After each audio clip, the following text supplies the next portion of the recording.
दोस्तों, प्राचीन काल में भारत को सोने की चिड़िया क्यों कहा जाता था? आप लोगों को सिर्फ इतना ही लग रहा होगा कि भारत उस समय बहुत ही समृद्ध और संपन्न देश रहा होगा, लेकिन ये अधूरा सच है। हाँ, इसमें कोई दो राय नहीं कि प्राचीन काल में भारत के पास बहुत धन और संपन्नता थी और यही कारण था कि बाहरी शक्तियाँ हमेशा से ही भारत को लूटने का प्रयास करती रही। भारत को सोने की चिड़िया दो कारणों से कहा जाता था। एक तो भारत बहुत ही समृद्ध, संपन्न और धनवान देश था। दूसरा सबसे बड़ा कारण, भारत के पास महान गुरु, दार्शनिक, शिक्षक और ज्ञानी महापुरुष रहते थे जिनका लोहा पूरा विश्व मानता है। और शायद इसलिए ही भारत को प्राचीन काल में विश्व गुरु कहा जाता था और साथ ही साथ प्राचीन भारत को गोल्डन बर्ड भी कहा जाता है। इस वीडियो में आपको ऐसे ही एक महान भारतीय गणितज्ञ आर्यभट्ट की बायोग्राफी देखने को मिलेगी, जिनके कार्यों के बारे में जान के आपको हैरानी होगी कि बिना कोई सुपर कंप्यूटर या यंत्र की मदद से ऐसा कोई कैसे कर सकता है। आर्यभट्ट प्राचीन भारत के सबसे महान गणितज्ञ, ज्योतिषविद एवं खगोल शास्त्री थे। आर्यभट्ट का जन्म दिसंबर 476 ईस्वी को हुआ था। आर्यभट्ट का जन्म स्थान महाराष्ट्र अस्मक है, लेकिन कुछ इतिहासकारों के अनुसार आर्यभट्ट का जन्म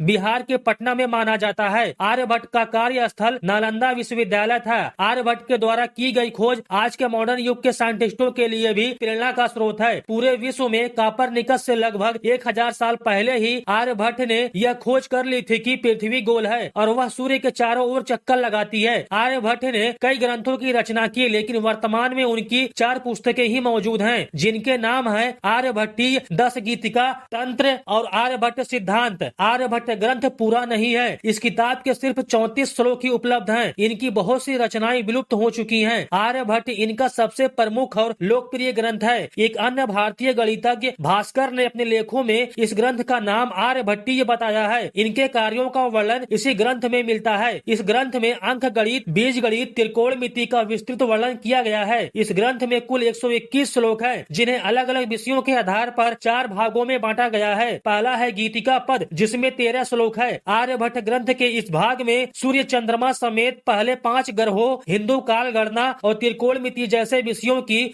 व्याख्या की गई है। दूसरा भाग है गणित पद, जिसमें 33 श्लोक है। ग्रंथ के इस भाग में अंक गणित, बीज गणित और रेखा गणित पर संक्षिप्त जानकारी दी गई है। तीसरा भाग है काल क्रिया पद, इसमें 25 श्लोक है। इस भाग में हिंदू काल गणना समेत ग्रहों और ज्योतिष की गतियों पर जानकारी दी गई है। चौथा भाग है गोल पद, जिसमें 50 श्लोक हैं। आर्यभट्ट ग्रंथ के इस भाग में स्पेस साइंस, ग्रहों की गतियों, सूर्य से दूरी, सूर्य ग्रहण और चंद्र ग्रहण के बारे में विस्तृत जानकारी दी गई है। आर्यभट्ट ने ही पाई की खोज की थी और यही नहीं, आर्यभट्ट ने पाई का मान दशमलव के 4 अंकों तक ही बताया है। इस खोज का वर्णन करते हुए आर्यभट्ट ने अपनी किताब गणित पाद में लिखा है कि 100 में 4 जोड़े, फिर 8 से गुणा करें और फिर 62,000 जोड़े और फिर 20,000 से भाग दे दें। इससे प्राप्त उत्तर पाई का मान होगा। आर्यभट्ट ने पृथ्वी की परिधि की लंबाई की भी गणना कर ली थी। जो उन्होंने लंबाई बताई थी वह थी 39,968.05 किलोमीटर, जो असल लंबाई 40,075.01 किलोमीटर से सिर्फ 0.2% ही कम है। आधुनिक विज्ञान के लिए आज भी यह आश्चर्य का विषय है कि उस समय इस तरह की गणना करना कैसे संभव हुआ होगा। आर्यभट्ट ने खगोल विज्ञान के क्षेत्र में बहुत ही महत्वपूर्ण योगदान दिया है। आर्यभट्ट ने यह सिद्ध किया कि पृथ्वी अपने अक्ष पर निरंतर रूप से घूमती रहती है,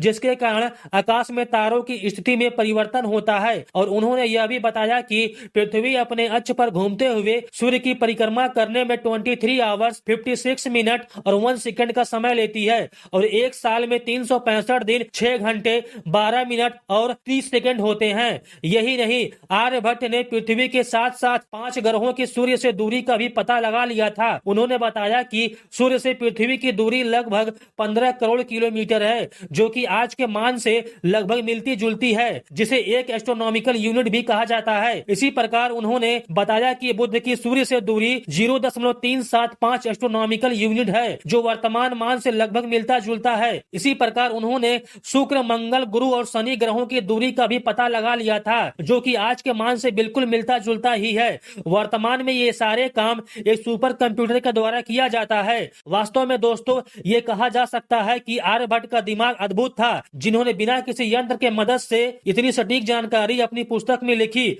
जो कि आज के मॉडर्न युग के साइंटिस्टों के भी बस की बात नहीं है। और इसलिए भारत सरकार ने 19 अप्रैल 1975 को जब अपना पहला उपग्रह छोड़ा था, तो इनके सम्मान में उस सैटेलाइट का नाम आर्यभट्ट रखा था। आर्यभट्ट की मृत्यु 550 ईस्वी में 74 वर्ष की अवस्था में हुई थी। वीडियो पसंद आया हो तो चैनल को सब्सक्राइब करें और वीडियो को लाइक करें। मिलते हैं नेक्स्ट वीडियो में, तब तक के लिए जय हिंद, वंदे मातरम।